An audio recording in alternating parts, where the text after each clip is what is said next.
Anger is the most powerful force on planet Earth. Someone can kill a member of your family and you can get sad or you can get angry. Angry gets something done. Sad? That's just sitting around hoping others feel sorry for you. Sad belongs in the therapy room, but anger belongs out here in the world. Directed anger, focused anger. I'm going to be misunderstood because I always am. I'm not saying you start smashing your head against the wall like an idiot. I'm saying that very much like a focused concentration of water through a dam can power a city. That is how your anger should work. You should focus it in the exact direction it needs to go to solve the problem. If you're poor, get angry. If your woman left, get angry. Don't get angry at her for leaving. Get angry at yourself for being left. Don't get angry at the world you're poor. Get angry at yourself because you can't afford all the things you want. Anger is the correct response to any emotion because anger elicits instant action. You know, I'm so anti-therapy, and I've had these conversations so many times with people. Their answer is that I need therapy, supposedly. But I need therapy. How come every single person on the planet knows my name? How come every single time I walk in the room, they're like, oh, Mr. Tate, Mr. Tate. And everyone starts going, Top G, and getting cameras out. How come I'm an international celebrity with hundreds of millions of fucking dollars? How come when I was thrown in jail and put in a Romanian dungeon for 4 months to stare at the wall, I came out perfectly fine and still destroyed the mainstream media in all of their setup interviews in a way you could never do? How come I'm so monumentally successful and my women never turned on me and I have so many fucking children and all I do is win, and you're telling me that I need therapy while you're in therapy and you're a nobody? Nobody even knows who you are. I don't need therapy. I self-therapize. And I self-therapize with anger because anger makes me brave.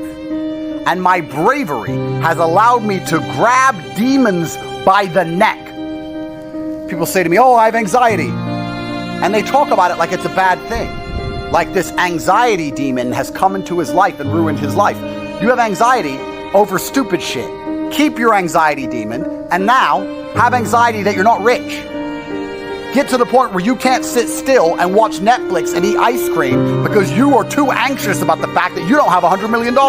You might start doing some work. Oh, I have depression. Great, fantastic. I'm glad you have depression because you won't feel depressed on a yacht with 20 supermodels, 300 million in the bank, and a Bugatti waiting for you in the marina. Then you won't feel depressed. So it's a good thing you have depression because you don't have those things, and now you have to get them to feel better, so get to work. I have OCD. You have OCD over dumb shit like arranging your Star Wars figurines like a fucking child. You should have OCD about getting your life in order, about being in the gym on time, about training harder than everyone around you, about getting some money in your bank. You don't have to get rid of these conditions. I would argue that Elon, the man who's putting rockets into space, probably has OCD. That's how he managed to get a rocket into space. And you're saying your OCD prevents you from fucking washing the dishes because you're a fuck up and you are a failure. Get out of therapy. I publicly state that I have anxiety. I have governments try to kill me, getting thrown in and out of jail at random, all of my assets seized, 10 girlfriends complaining, 9 baby mamas, my Jesco's broken, my private jet was clicking on the way here making a strange noise. I know they're trying to kill me anyway. I have anxiety, but I use my anxiety so that I wake up at 6:15 a.m. instantly enraged, getting to work so I win.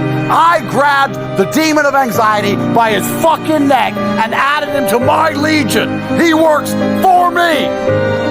You have dulled your sword, so you have nothing to threaten the demons with, because you're too busy sitting around in therapy like a little girl. When anxiety turns up, you cower before it with your little weak, dull sword. I pull my blade and say, you now work for me. By force. I have depression. I have OCD. I have all of it. These demons work for me. I am the leader. They are my army. That is how I've conquered the world. If you're at home complaining, I have OCD, I have anxiety, I have depression, you need to get these demons in check. They are your weapons against mediocrity. Therapists will never tell you. A therapist will say, oh, you have to get rid of your anxiety. You have to get rid of your anxiety. Just bend over, spread your butt cheeks. We're going to get rid of your anxiety.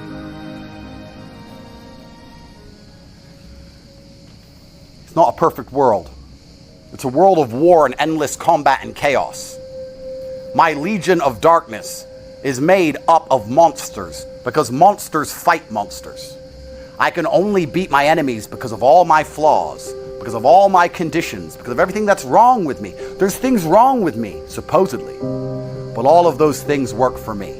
And it seems that whenever I direct my chi at any task, even escaping the highest level matrix setup in the most corrupt country on the map, I somehow managed to pull it off. You think I got out of this Romanian bullshit situation with luck? You think I got out of it with law? You think I just sat around and the law helped me, or I was lucky? I woke up 4 or 5 times a night. I could not sleep. When you wake up and you cannot sleep, you know what you do? You lay in bed and cry like a baby. You lay in bed, wah, wah. I can't sleep like a fucking baby. The second I couldn't sleep, I was up, training, working, reading the Romanian law, learning a new language, finding Aikido, the European Court of Human Rights, endless Aikido, new legal teams, new money, new ways to combat their narratives, fighting the BBC, preparing for interviews, endless sets, endless reps, anxiety, OCD, fucking depression, everything. That's how I won.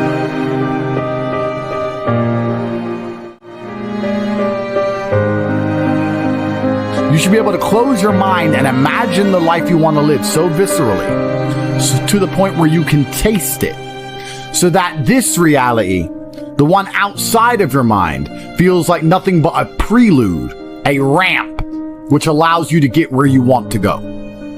The mind is that powerful. If you ask any champion of anything, they always envision themselves as champion all of the time. And the reason they do that is 1, so they feel confident, but 2, so that if they don't become champion, they're more angry and more motivated for the next attempt to ensure that they do become champion. So that's the mentality and the mindset you have to have. Your mind is your number 1 ally in all things. A lot of you have been sabotaged internally by your own mind. Your own psyche is working against you. When you have negative thoughts that prevent you from being the best version of yourself, you should understand that your mind is attempting to betray you, and you should feel disgust because you have enough enemies. There are enough people in that opposing trench trying to destroy you. If you're watching this and listening to this right now, I promise you, if I were to give a button to most humans on this planet, if I were to go up to an average man, 25-year-old man of average income anywhere in the world, and say, if you press this button, this guy's gonna die. And I'll show a picture of you holding your dog, cuddling, being a nice little boy, whatever you're doing. I'll make you look sweet and innocent. I'll say, if you press this button, this guy dies, but you get $100 million. You do understand that 99.9% of people will press that button, right? And they'll take that 100 million without remorse. They won't really think about you very much. And if they do, they'll distract themselves with a Lamborghini and with bitches. That's it. They won't care about you. There's enough people in the opposing trench who are prepared to destroy you for self-interest that the idea of you not having every single part of you on your own side is truthfully sad. You need to be in a better position than that. You cannot allow your own mind to betray you ever. It has to be 100% on side all of the time.